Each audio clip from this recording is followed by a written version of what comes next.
ಕರ್ನಾಟಕ ರಾಷ್ಟ್ರ ಸಮಿತಿ ಪಕ್ಷ ಇವತ್ತು ಕರ್ನಾಟಕದ ಪ್ರಮುಖ ರಾಜಕೀಯ ಪಕ್ಷ. ಇವಾಗ ಇರೋದು ಎರಡೇ ಗುಂಪು, ಒಂದು ಕಾಂಗ್ರೆಸ್, ಇನ್ನೊಂದು NDA. ಕರ್ನಾಟಕದಲ್ಲಿ JDS BJP ಎರಡೂ ಸೇರಿ ಒಂದೇನೆ. ಅವೆರಡಕ್ಕೂ ಸೇರಿ ಒಬ್ಬರೇ ನಾಯಕರೀಗ. ಯಾರು? ಕುಮಾರಸ್ವಾಮಿ. ಸರ್ವವಿದಿತ. ಸೊ ಹಾಗಾಗಿ ಇವತ್ತು ಎರಡೇ ಪಕ್ಷಗಳು. ಇನ್ನು ಮೂರನೇ ಪಕ್ಷ ಯಾವುದು? ಕರ್ನಾಟಕದಲ್ಲಿ ಸತತವಾಗಿ ನಿರಂತರವಾಗಿ ಹೋರಾಟಗಳನ್ನ ಮಾಡ್ತಾ, ಸಣ್ಣ ಮಟ್ಟದಲ್ಲಾದ್ರೂ ಮಾಧ್ಯಮಗಳು ಹಾಗೆ ನೋಡಿದ್ರೆ, ವಿಶೇಷವಾಗಿ ದೃಶ್ಯ ಮಾಧ್ಯಮಗಳು ನಮ್ಮನ್ನ ಚಾನಲ್ಗಳು ಒಂದ್ ರೀತಿ ಬದಿಗಿಟ್ಬಿಟ್ಟಿವೆ. ಇನ್ನು ಪತ್ರಿಕೆಗಳಲ್ಲೂ ಕೆಲವೊಂದು ಕಡೆಗಳಲ್ಲಿ, ಬೆಂಗಳೂರಲ್ಲಿ ಪ್ರೆಸ್ ಮೀಟ್ ಮಾಡಿದ್ರೆ 3,000-4,000 ರೂಪಾಯಿ ಪ್ರೆಸ್ ಕ್ಲಬ್ ಕೊಡ್ತೀವಿ. ಯಾವ ಪತ್ರಿಕೆಗಳವರು ಬರೋದಿಲ್ಲ. ಅದಕ್ಕಿಂತ ಇನ್ನು ಹೊರಗಿನ ಜಿಲ್ಲೆಗಳಲ್ಲಿ ಕವರ್ ಮಾಡ್ತಾ ಇದ್ದಾರೆ. ಆದ್ರೆ ಮುದ್ರಣ ಮಾಧ್ಯಮದವ್ರು ನಮ್ಮನ್ನೇನು ತೀರಾ ಕಡೆಗಣಿಸಿಲ್ಲ.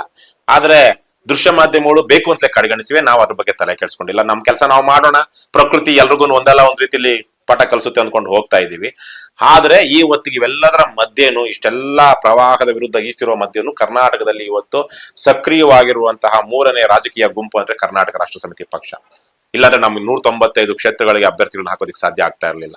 ರಾಜ್ಯವ್ಯಾಪಿಯಾಗಿ ಪ್ರತಿ ವರ್ಷ ತಿಂಗಳು ಲಕ್ಷಾಂತರ ರೂಪಾಯಿ ದೇಣಿಗೆ ಜನ ಸ್ವಯಂ ಪ್ರೇರಿತವಾಗಿ ಪಕ್ಷಕ್ಕೆ ಕೊಡ್ತಾ ಇರಲಿಲ್ಲ. ಹಾಗಾಗಿ ನಾವೀಗ ಬರ್ಲಿರುವಂತಹ ಲೋಕಸಭಾ ಚುನಾವಣೆಯಲ್ಲಿ 28 ಲೋಕಸಭಾ ಕ್ಷೇತ್ರಗಳಿಗೆ ಅಭ್ಯರ್ಥಿಗಳನ್ನ ನಿಲ್ಲಿಸೋದಿಕ್ಕೆ ಬೇಕಾದಂತಹ ಪ್ರಯತ್ನಗಳನ್ನ ಮಾಡ್ತಾ ಇದೀವಿ, ಸಂದರ್ಶನಗಳನ್ನ ಮಾಡ್ತಾ ಇದೀವಿ.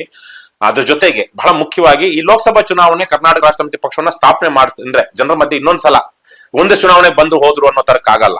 ನಮ್ದು ಸತತವಾಗಿ, ನಾನಂತೂ 10-12 ವರ್ಷಗಳಿಂದ ರಾಜಕೀಯದಲ್ಲಿ, ನಮ್ಮ ಪಕ್ಷದಲ್ಲಿರುವಂತವ್ರು 5-6 ವರ್ಷಗಳಿಂದ ಎಷ್ಟೇ ಸೋಲು, ನೋವು, ಅವಮಾನಗಳ ಮಧ್ಯೆ ಕೆಲಸ ಮಾಡ್ತಾ ಇದ್ದಾರೆ.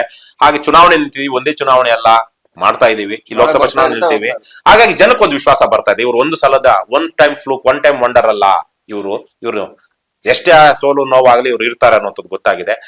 ಬಹಳ ಮುಖ್ಯವಾಗಿ ನಮಗೆ ಈ ಸಂದರ್ಭದಲ್ಲಿ ಒಂದು ಬೈಕ್ ಜಾಥಾ, ಕರ್ನಾಟಕಕ್ಕಾಗಿ ನಾವು ಭ್ರಷ್ಟ ರಾಷ್ಟ್ರೀಯ ಪಕ್ಷಗಳನ್ನ ತಿರಸ್ಕರಿಸಿ ಪ್ರಾಮಾಣಿಕವಾದ ಪ್ರಾದೇಶಿಕವಾದ KRS ಪಕ್ಷವನ್ನ ಬೆಂಬಲಿಸಿ ಅಂತೇಳಿ ಒಂದು ಬೈಕ್ ಜಾಥಾ ರಾಜ್ಯದ 31 ಜಿಲ್ಲೆಗಳಲ್ಲಿ, 30 ಜಿಲ್ಲಾ ಕೇಂದ್ರಗಳಲ್ಲಿ 3,000 ಕಿಲೋಮೀಟರ್ಗಳ ಬೈಕ್ ಜಾಥಾವನ್ನ ಫೆಬ್ರವರಿ 19ರಿಂದ ಚಾಲನೆ ಮಾಡ್ತಾ ಇದೀವಿ.